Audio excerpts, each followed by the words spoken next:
Sir, are you alright? It's nothing. It's my crush rejected me. Oh, sir, are you sad because you keep people at arm's length to avoid the inevitable sadness that comes after losing someone you care about? Is that what's going on, sir?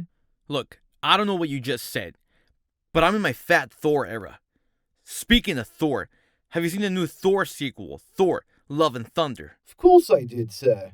GNR, baby. Thor: Love and Thunder was a fun movie and a great addition to the Thor franchise. The classic rock throughout the movie combined with the action and Chris Hemsworth's comedy makes it a great movie to watch. For a brief moment during the opening sequence, I had no idea I was watching a Marvel movie.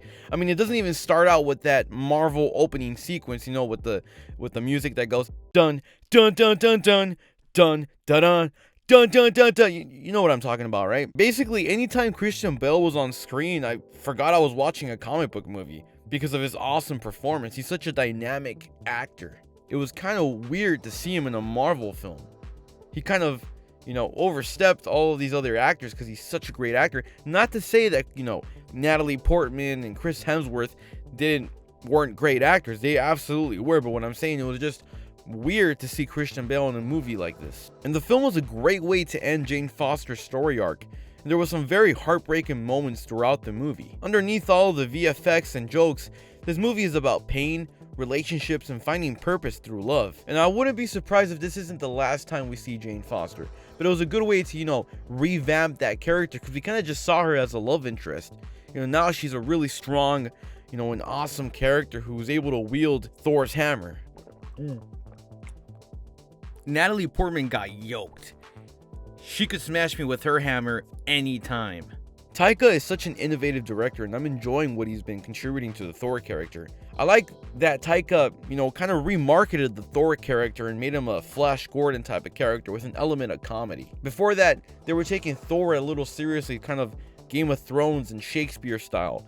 And it made sense that they were going in that direction, but I think this works a little more. I can't wait to see what else is in store for the Thor character. I was surprised by how short the movie felt. I think the runtime is like 2 hours, but I enjoyed it so much I didn't mind how long it was. The appearance of the Guardians of the Galaxy was just the right amount. I thought they were going to stick around for a while and steal the spotlight from Thor, but luckily we just got enough of the characters to be satisfied. I also like how Mjolnir? Am I saying it right? I have no idea. Thor's hammer and Stormbreaker were personified throughout the film. It created some funny moments and pushed the whole rom-com aspect of the movie. And I'm telling you, Taika is the perfect Marvel director. He blends comedy and action so well. I saw Jojo Rabbit the other day, and it just works the same way. There's comedy and action together. Usually Thor villains aren't so memorable. I don't really remember much of the Thor 3 villain, the sister. And the Thor 2 villain is practically, I really don't remember much other than he was just an elf. And, Thor 1, it's Loki, but I don't remember much about the Frost Giants. So what I'm trying to say is this character Gore that was created was super memorable, and I wouldn't say it was totally fleshed out, but it allowed us as the audience to sympathize with the villain, which was something I think that was needed for a Thor villain.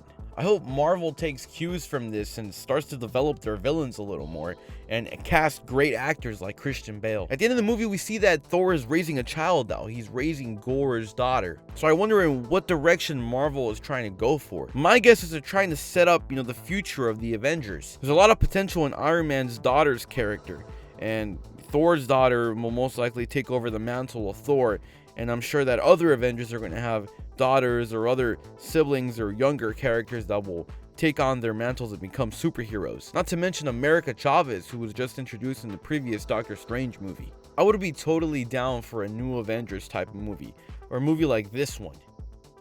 A superhero movie in the style of like Stand By Me would be really interesting to see. Just don't make it like Baby Geniuses or Baby's Day Out. Actually, no, that's the right direction to go for.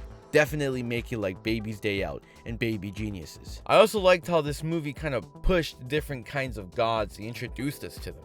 For instance, we got to see a little bit of the Aztec and Mayan gods, and Thor even mentioned Quetzalcoatl. I think this was done on purpose to really push that aspect of the Marvel universe. And since we're getting Black Panther 2 soon, and the villain is going to be Namor and the Atlanteans, who are based off of Mayan and Aztec culture, I wouldn't be surprised that Marvel is trying to do this. I would just really love to see a Russell Crowe Zeus movie.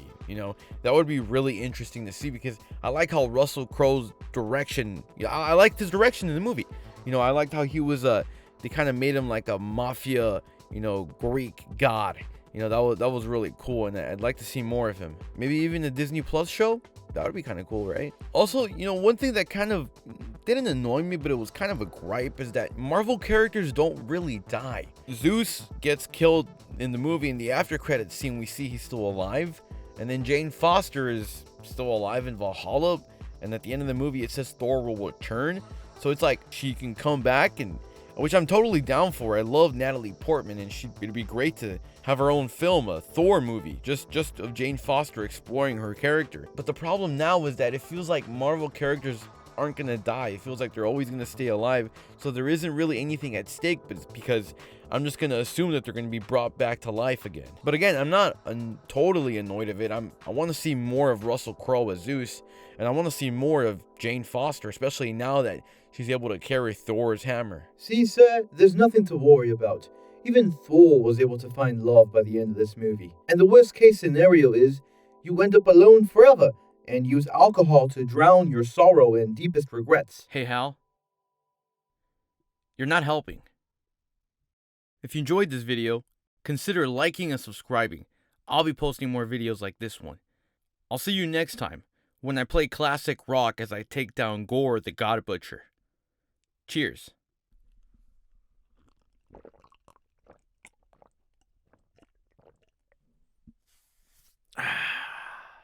Another refill, Hal. It's time to get wasted.